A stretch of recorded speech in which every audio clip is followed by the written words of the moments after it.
Hello everyone and welcome to Vex, the Gloomist ability reveal. I'm going to put this video into two parts. The first part, I'm just going to go over the passive and the four abilities and their interactions.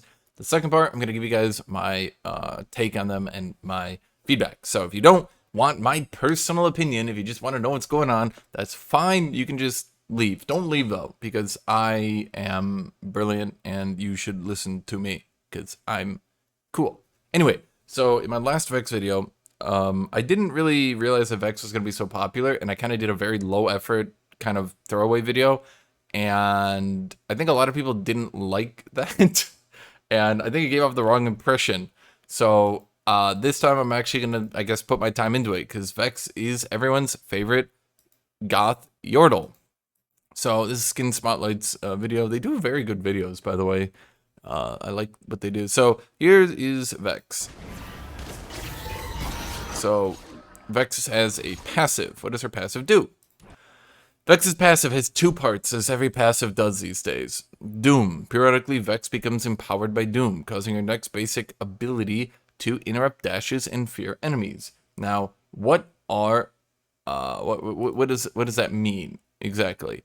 That means a knockdown. Now, I'll give you guys an example of what a knockdown is, which is what I'm assuming her passive is going to do.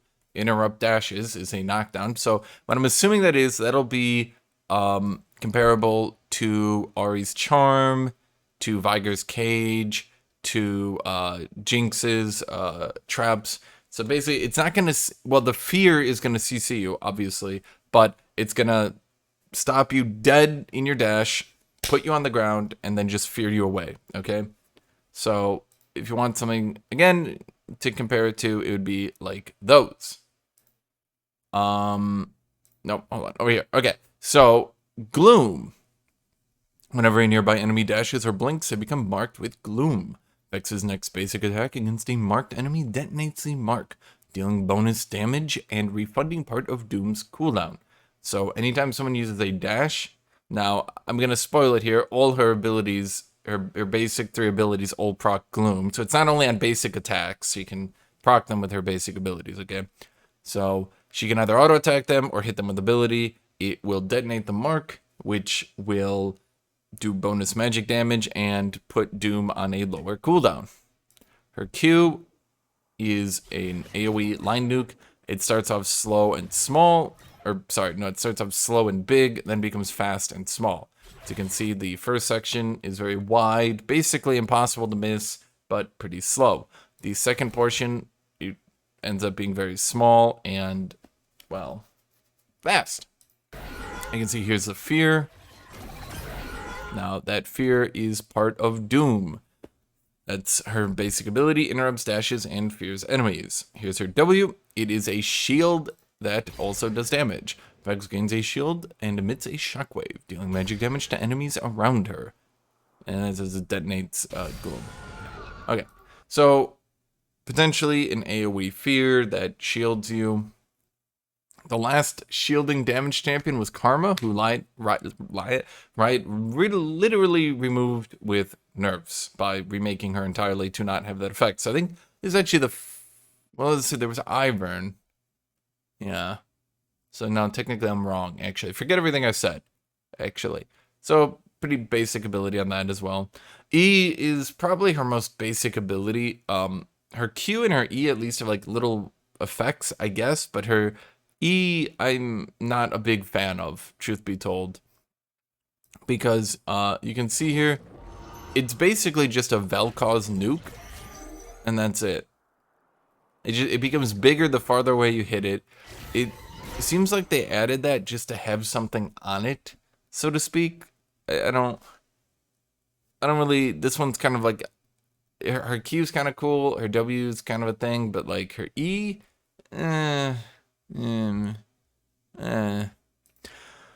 So her ultimate, Shadow flies forward, marking and dealing magic damage to the first enemy champion hit. Vex can then recast this ability to have Shadow pull her to the marked target, dealing additional magic damage. When the marked target dies within a short time of taking damage from the Shadow Surge, Vex can cast Shadow Surge again within a few seconds.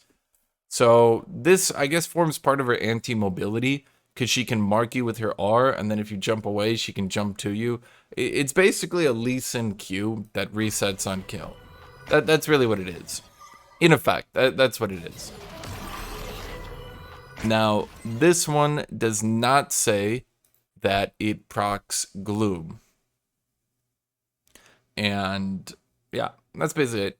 So I don't think that one procs Gloom. So if you're using mobility, I don't think that will be able to proc the Gloom on you.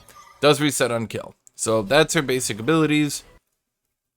In effect, what is she going to do? I'm assuming she's going to Shadow Surge into a team. Or maybe she won't Shadow Surge into a team. Maybe she'll be like an Annie. I'm assuming she'll try to do something like she'll try to like run up and Q, get some AoE fears. Or she'll maybe try to W and AoE fear. Or maybe she'll like E and use it like a Vel'Koz for the fear.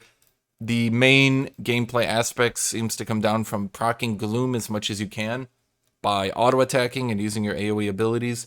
I was looking at, this is what I was showing you guys earlier. Here's the Masters Plus, and this is just straight up pick rate. So you can see gap closer, 2 gap closers, gap closer, 2 gap closers, 2 gap closers. And I'm saying the amount of gap closers that would proc Gloom. So I know Echo's E is technically 1 gap closer, but for the purpose of proccing Gloom, Vex can technically proc it 2 times. Technically. Not highly likely, but... So this would be 3, Vivian 19, 0, 1, infinite, a couple, a lot, actually. So, you see what I'm saying? There are a lot of sources of Gloom. So, what is my take on this kit? I think that this kit is going to come out, and it's going to be extremely frustrating, actually.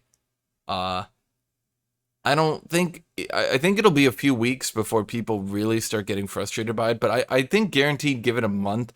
There seems to be some interactions here that are a bit, in my opinion, sketchy. Every time you proc Gloom, reducing the cooldown on Doom, and then all her abilities enabling Doom to be an AoE fear, seem like it's going to get quite frustrating. Using her R into the middle of a team, doing AoE fears, proccing everyone's multi-gap closers and shit like that with like your W or your E, and then, oh wait, now that you've procced Gloom so many times, because everyone had a proc a Gloom on them, oh, now we're back to Doom, so now your next ability is also an AoE fear, but, oh wait, your ult resets. So, you see what I mean? I think that there's definitely going to be a bit of frustrating gameplay with this one. One thing I've noticed is that anti-mobility champions tend to be good against mobility, but they also tend to be particularly good against non-mobility champions. For some reason, Riot gets the idea that, if we use Cassiopeia as an example here, Cassiopeia cannot be engaged unless you have a gap closer, but then she disables gap closers. But if you don't have a gap closer, you can't engage on her. Like, there's no way for an Udyr or Garen to ever get in range of Cassiopeia, which is very weird to me that they keep sort of doing that. And so, for example, if you're fighting Vex and you're a low mobility champion, it's going to really suck if you get AoE feared 2 times in a team fight and you keep getting feared and running away and you're spending the team fight getting feared. So, she also has a lot of mobility of her own, truth be told. This ultimate, being able to mark someone and jump in, that's kind of like, you can say that it's a high risk reward using your ultimate to mark someone, because if she misses her ultimate, that's down. It's not like a Lissandra E. It's not like a Lee Sin Q where you can keep throwing it out and seeing if you should go in. She has to use her ultimate, and maybe that's what Riot is banking on balancing on. But, and I don't think she's going to be like a consistent engager, but as a second man in who goes in after people have maybe used their abilities and can now keep chain procking that Gloom, I think she'll, unless the numbers are super low, I think she'll be able to get to 2 Dooms pretty easily. So that's a bit for me. So that's basically my take on the champion. This is everybody's favorite goth Yordle. She looks not that bad. In all honesty, like, if I was to take it as a whole, she doesn't look that bad. I definitely think there's been more annoying champions. She's no Yone, but I definitely feel there's going to be situations where it's going to get pretty annoying. And yeah, that's basically my take on it. Now, I know every champion can be annoying, right? Um, Look, you can't make a champion that's trying to kill you without making them annoying, correct? So I would actually rank her a bit on the. I mean, I'd put her maybe medium. My first impression is she's going to be maybe a medium low annoying champion. I don't think she's going to be. I think she'll kind of be like Akshan in a way, where it's like she's got these really annoying moments, but as a whole, it's not too bad. I know people are really annoyed by Akshan's revive, but whatever. So here's her splash art, and then here is her. What did they call that? The Dawnbringer splash art. I don't like this one at all. I don't think it looks good. It's obviously extremely out of character. They seem to draw her not even enjoying being in that skin, which is a bit weird to me.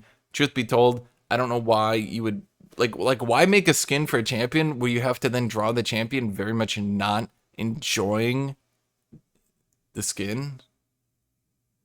Just me. It'd be like making a Kled skin where he's just wearing like a suit and tie and looks enraged that he's in. Okay, well that would actually probably be pretty cute on Kled though. But you know what I mean? Yeah.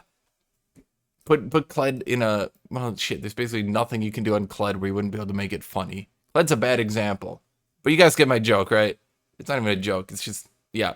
I think this kind of looks okay. I think everyone's seen her in game. She kind of looks okay, right?